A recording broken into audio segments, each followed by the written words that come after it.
جس کی وجہ سے اس کے چہرے پر مسکراہٹ آ گئی۔ اپنے کمرے میں آ کر وہ مسکرا رہا تھا۔ ہمنا کی بڑبڑاہٹ سے خود بخود اس کے سب مسکرا رہے تھے۔ اس کے الفاظ ہی اتنے پیارے تھے۔ دین حنین کے لیے نہیں، دین اللہ پاک کے لیے سیکھنا ہے، وہ میرا ہو نہ ہو بس میں اللہ پاک کی ہو جاؤں۔ اگر اس کا ڈمپل ہمنا نیند میں بھی پریشان سی تھی تو محترمہ نے اپنے سوالات کے جوابات خود ہی دے دیے۔ میں بھی پریشان تھا کہ یہ ڈون جیسی لڑکی کو کیا شوق چڑھا ہے دین سیکھنے کا۔ وہ سوچتے سوچتے تھوڑی دیر بعد سو گیا۔ روحان بیڈ پر بیٹھے ہوئے اپنا مستقبل سوچ رہا تھا۔ ادیبہ کیا تم مجھے مل سکتی ہو؟ خود بخود اس کے دل میں خیال آیا۔ اس نے خیال کو جھٹکا اور سگریٹ لے کر بالکونی میں آ گیا۔ اس نے سگریٹ جلائی اور آسمان کو دیکھنے لگا۔ یوں جو تکتا ہے آسمان کو تو کوئی شخص رہتا ہے۔ آسمان میں کیا؟ یہ مجھے چین کیوں نہیں پڑتا، ایک شخص ہے جہاں میں کیا؟ اس کو وہ دن یاد آنے لگا جب وہ اس کی کھڑکی پر چڑھا تھا۔ اذلان نے اس کے ہاتھ سے سگریٹ لی۔ وہ سوچوں میں اتنا مگن تھا کہ اسے خیال ہی نہیں رہا کہ اس کی انگلیاں جل گئی ہیں۔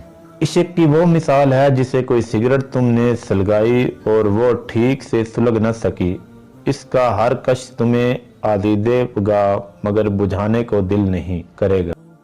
کیا ہوا یار، جب سگریٹ پینی ہی نہیں تھی تو جلائی کیوں؟ روحان نے اپنی انگلیاں دیکھی اور پھر اذلان کی طرف دیکھنے لگا۔ کیا ہوا یار، یہ کیا حال بنا رکھا ہے تو نے؟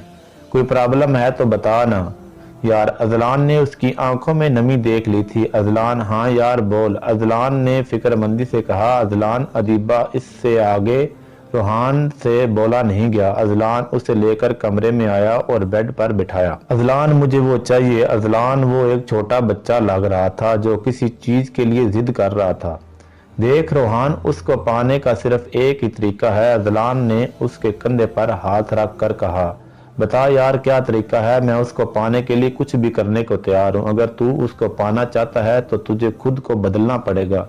وہ کتنی نیک ہے اور تو خود کو دیکھ، اس کے گھر والے کبھی اپنی بیٹی تجھے نہیں دیں گے جب تک تو خود کو نہیں بدل لیتا۔ اذلان نے اس کے ہاتھ پر دعا لگاتے ہوئے کہا۔ اذلان میں تو بہت کوشش کی ہے مگر میں اس کو بھول نہیں پا رہا۔ میں آنکھیں بند کرتا ہوں تو وہ یاد آنے لگتی ہے۔ روحان نے بے بسی سے کہا۔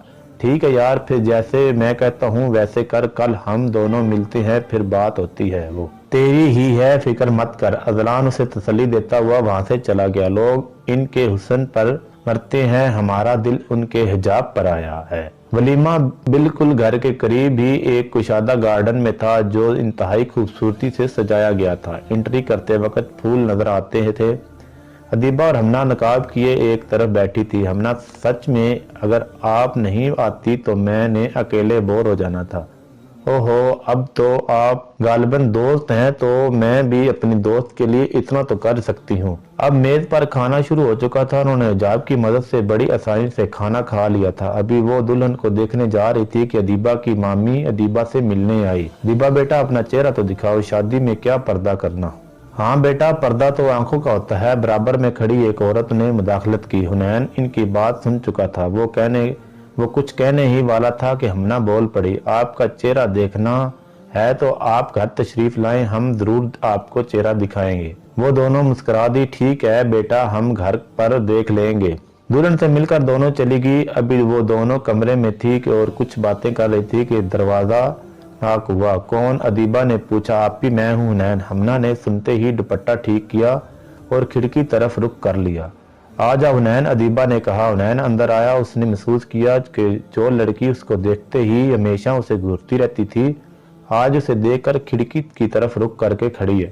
اسے خوشی ہوئی کہ ہمنا نے خوف خدا کی وجہ سے اس کی طرف نہیں دیکھا۔ یہ بات ناممکن نہیں کہ کوئی بگڑا ہوا ہو ہے تو وہ سدھر نہیں سکتا۔ ایک سچی طلب اور صرف ایک قدم بڑھانا ہوتا ہے، پھر اللہ پاک خود ہی مدد کرتے ہیں۔ کہاں کھو گئے حنین؟ ادیبہ نے اسے کہا۔